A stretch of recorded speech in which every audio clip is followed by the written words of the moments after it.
Olá, queridos, Deus te abençoe. Aqui quem vos falou, pastor Sérgio Santos. Estamos de volta para trazer a você mais uma vez uma palavra de Deus, uma breve reflexão, mas que possa trazer alento, direção para a sua vida.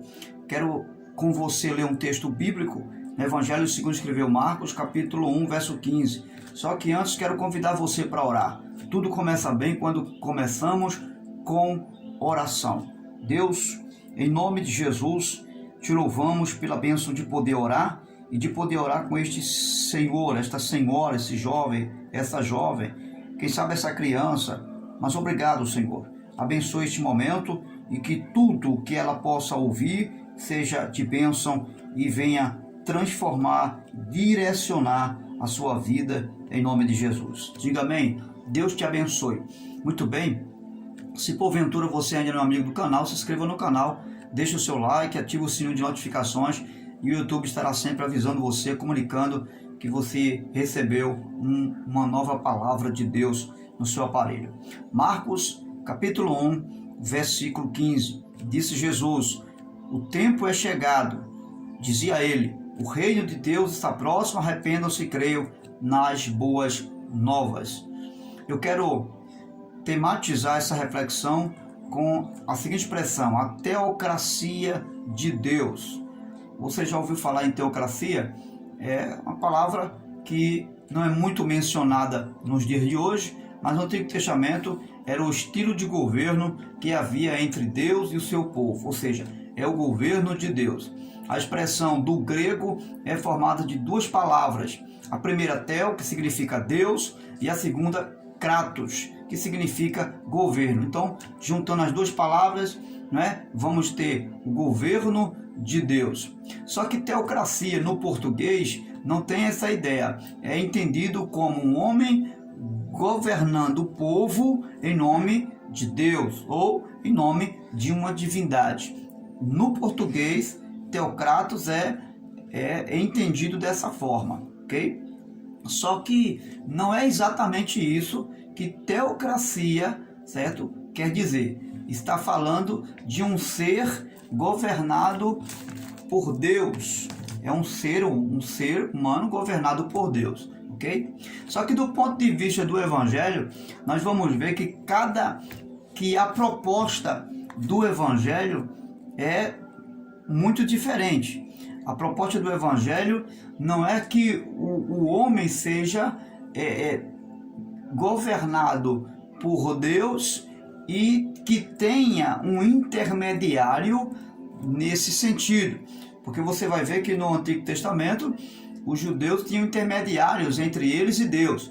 Quem eram os intermediários do povo judeu? Eram os sacerdotes, os juízes, os líderes e mais tarde passou a ser os reis. Ou seja, quando a teocracia, essa fase teocrática é o governo absoluto de Deus, onde Deus reinava seu povo sem precisar de reis, de líderes, então antes disso havia esses líderes. E o Novo Testamento, o Evangelho, vai trazer uma proposta totalmente diferente. Ou seja, enquanto no Antigo Testamento esse governo tinha intermediário, mesmo sendo um governo teocrático de Deus, mas havia intermediários para dizer o que tinha que fazer, o que não tinha que fazer, para onde ir, para onde deixar de ir, no governo teocrático do Evangelho, ou seja, a proposta do Evangelho, ela é totalmente diferente, ok? Embora a nova aliança traz consigo um único intermediário que é Jesus, entre nós e Deus, mas é um ponto de vista de governo totalmente diferente. Então, qual é a proposta do Evangelho para o governo de Deus nos dias de hoje, na minha vida, no meu particular, na sua vida? A proposta do Evangelho e do Senhor Jesus, do governo de Deus para os dias de hoje, é que cada um de nós tenha, seja diretamente, sem intermediários, diretamente possa ter um relacionamento com Deus, ou seja, sem a necessidade de que o homem, de que nenhum líder ou nenhum governo humano tenha a necessidade, obrigatoriamente, de conduzir a nossa vida, de dizer o que eu tenho que fazer ou o que eu tenho que deixar de fazer. Então, nesse sentido, a proposta do Evangelho é que eu e você tenhamos um relacionamento direto, pessoal, com o nosso Deus. Essa é a proposta do Evangelho, que cada um de nós possamos buscar na palavra, no Evangelho, porque a proposta não é do homem, não é da igreja, a proposta é do Evangelho do Senhor Jesus. É que cada um de nós busquemos no Evangelho. Quando eu falo do Evangelho, eu estou falando do Senhor Jesus. Eu estou falando da revelação de uma nova aliança, ou melhor, da manifestação de uma nova aliança. Então eu estou falando da proposta do Evangelho na pessoa de Jesus. Que cada um de nós possamos buscar no Evangelho o propósito da vida que Deus tem comigo e com você. Então, desde que Jesus realizou a sua obra no Calvário, nós passamos a ser responsáveis.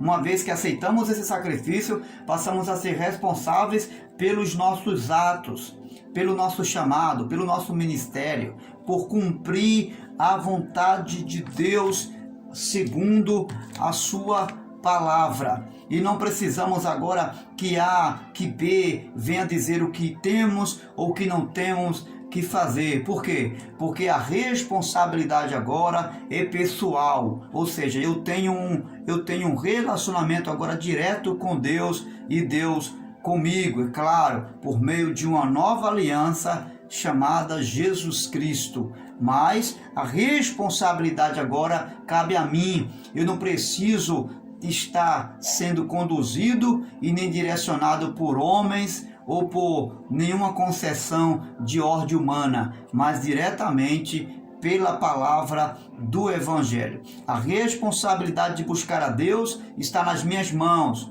Então o que é que eu tenho que fazer, eu e você? Procurar saber qual é a vontade do Rei, qual é a vontade de Deus para a minha vida e viver dentro dessa realidade uma nova teocracia de Deus, ou seja, o governo de Deus sobre mim e sobre você. Quando você percebe e descobre, à luz do Evangelho, a vontade de Deus, o que Deus tem para você, você descobre o propósito de Deus, agora cabe a mim, cabe a você viver esse governo direto, esse governo específico, esse governo sem arrudeio, sem contratempo entre Deus e a minha pessoa, entre Deus e a sua pessoa. E eu convido você a viver o governo de Deus, a viver a teocracia de Deus sem intermediários, além da pessoa bendita do Senhor Jesus Cristo. Grande abraço e que Deus te abençoe em nome de Jesus. Viva o governo de Deus com você.